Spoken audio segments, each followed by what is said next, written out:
Alright, so it's a very foggy afternoon, morning, whatever, on the val01 map. Not sure I'm saying it right, by the way, but it's the most recent official DLC map.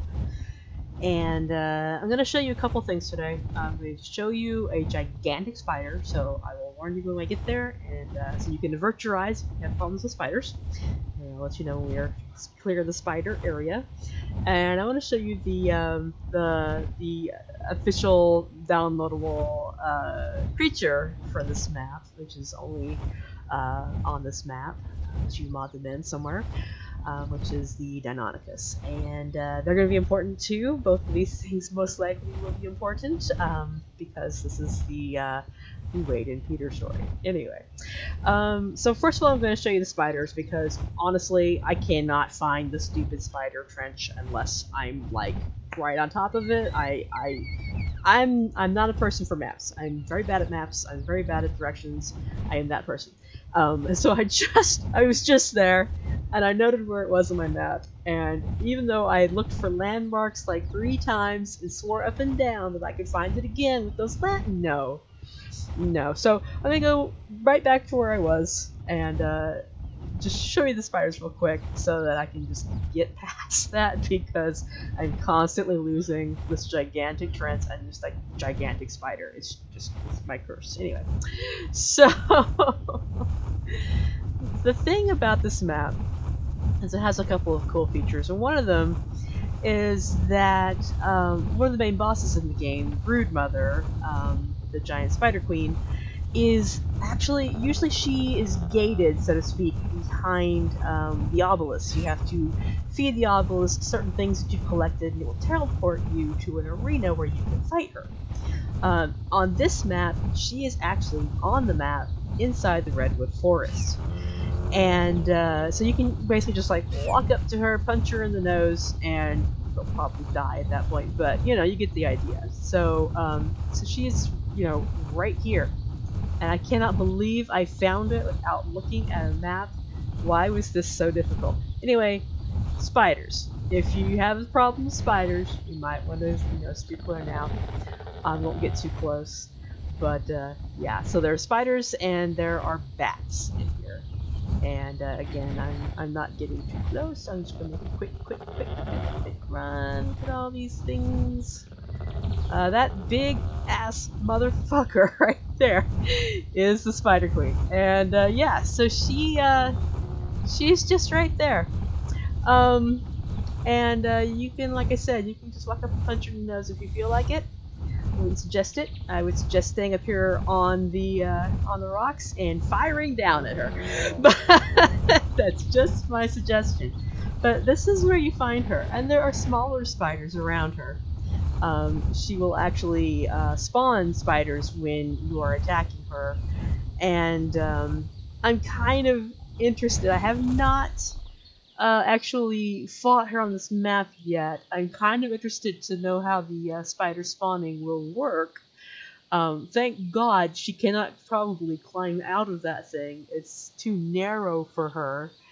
Um, but if you've ever played the Ragnarok map and you played Swamp Castle, which I like to call Spiderback Castle, and you've seen the tide of horror come out the door at you. I'm wondering if that's kind of what it's going to be like. But probably I'm making a mountain out of a molehill and it won't be so bad. But anyway, spiders. There are big spiders on this map. There's one gigantic mama spider, and there are little baby spiders that aren't really little or babies. In fact, you can ride them. Um, and the fun thing is that you can walk up and tame them, and just if you've got the right gear, just feed them, and instead of tranking them. So anyway, that was the spiders, spiders. There it is again, and we're going away now. Okay, no more spiders. You are safe to look again. We will not be doing any more spiders for the rest of this content. I didn't even bother to tame one to put it back in base to show you because, yeah. Honestly, I don't tend to use the spiders much myself because I'm always so overloaded with gear I have so many like weapons and so much ammo on me that like a spider usually can't carry me, so I don't much bother. But they're neat. I mean, you know, it's just one more thing to tame and ride. So anyway, so what you're looking at here is the White Cliffs, and this is just a visual feature of the map. This is just really content for this map is that they have these white chalk cliffs, and they don't really do anything. They're just pretty.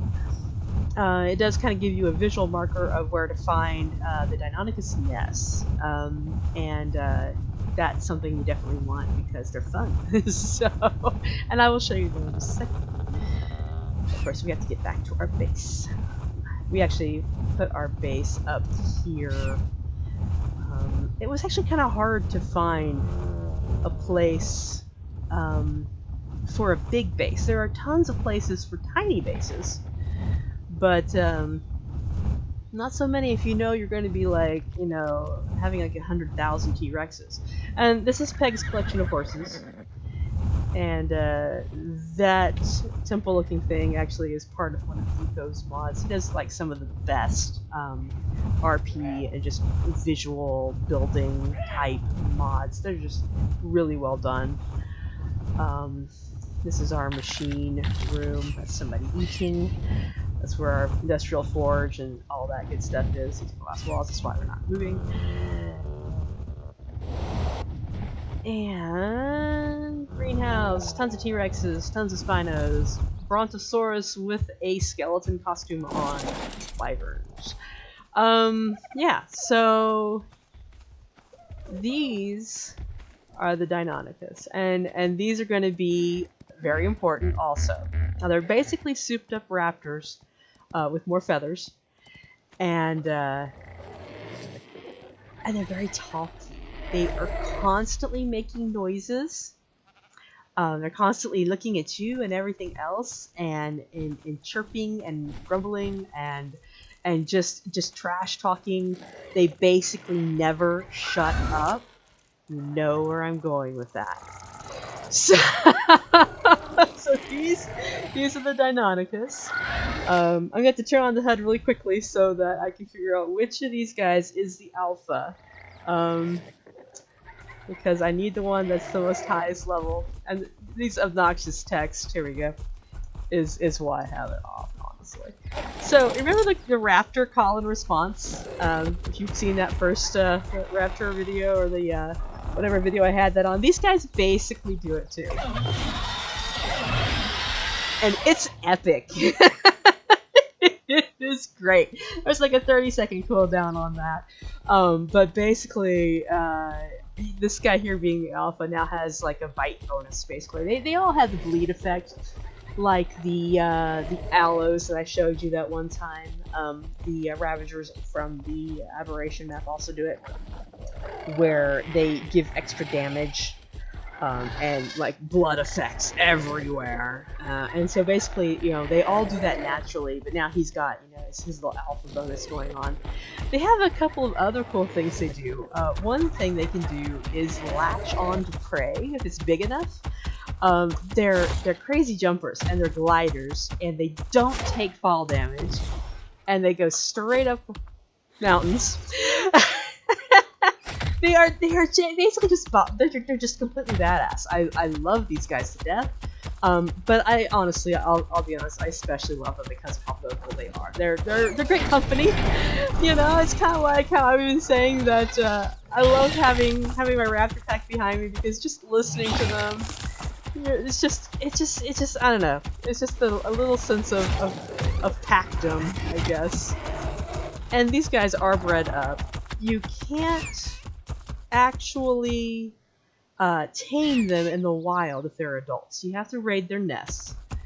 And there. So he's actually latched on. And there we go. And he's gonna keep attacking until and latching on until he runs out of stamina, or I tell him to go off. Let's see that bleed effect? That's what I was talking about. So yeah, they can't be tamed in the wild. They have to be have you raid their nests and hatch their eggs and imprint on them that way. But at one point, I want to say it was maybe when the map first came out, there was a bug with the ambient temperatures where the nests were located, and they were able to actually hatch out of their nest just randomly. And it was like, okay, this is a nice warm day. Let's just, the eggs just hatch. And so you would find apparently just random Deinonychus wandering the map, with the claim button available to you, so you could just claim an adult or a baby Deinonychus and take it home with you. But they did fix that. However, the fact that it was ever possible, I am taking that as canon, and that will also become important at some point. Hint, hint. So anyway, so these are the Deinonychus. They are badass and they are talky, and that is why I love them. And also, they are basically raptors with feathers, much more feathers. And I just feel like they're cuter than the new raptor models. I honestly, I miss the old raptor models so much. They maybe didn't look as fierce, but they were beautiful. But I really like these guys too. So anyway, so these are our trash talking Deinonychus, angriest of pheasants. And yeah, I could show you a few other things, I guess. I don't really know what, but that's one of the griffins. We have powered raptors. They're not that. They're Czech raptors, but I do like them. Yeah, I'd tech Rexes. Because eventually we're going to go fight some bosses, and these guys naturally come with higher stats if you get them at their highest point. I could show you how to bring down a wyvern if you would like at some point. They're another thing you cannot tame in the wild. You have to raid the nests, grab an egg, bring it back. But the catch in this case, which is not the case with the Deinonychus, is if you're going to tame a wyvern and hatch a wyvern, you need wyvern milk to feed the babies. And in order to get that, you either have to kill an alpha female, I'm pretty sure. I usually just trank out a female. It gets you less milk that way. It's only 5 per normal female, whereas I think there's like 20 or 30 in an alpha. And then they wake up and they hatch, or they wake up and they get up and they fly away again, because you might as well let them live, and milk them again later once they've recovered their milk. But also, it's kind of like my deal with not wanting to attack herbivores, because they haven't attacked me, so why should I? Is that I don't like the idea of tranking out a mama and then like taking her milk and then killing her, or even leaving her to die, because I mean most of this map has enemies, and as soon as they're very opportunistic enemies, so as soon as something goes down, anything that can't eat it will eat it. And so I usually try to stay by. Oh, this is so dumb. You can laugh. I usually try to stay by the mama until she's up again and back in the air. And I try to keep enemies away from her because I just feel bad otherwise. So, yeah, I know it's a game. I don't care. I like wyverns. I like dragons. I'm not gonna just randomly be a jerk about it. So, yeah. So, anyway, I can show you that if you guys want, but I will warn you that it's a lot of twisting and turning in the air, and it will probably make anyone who has problems with seasickness very seasick.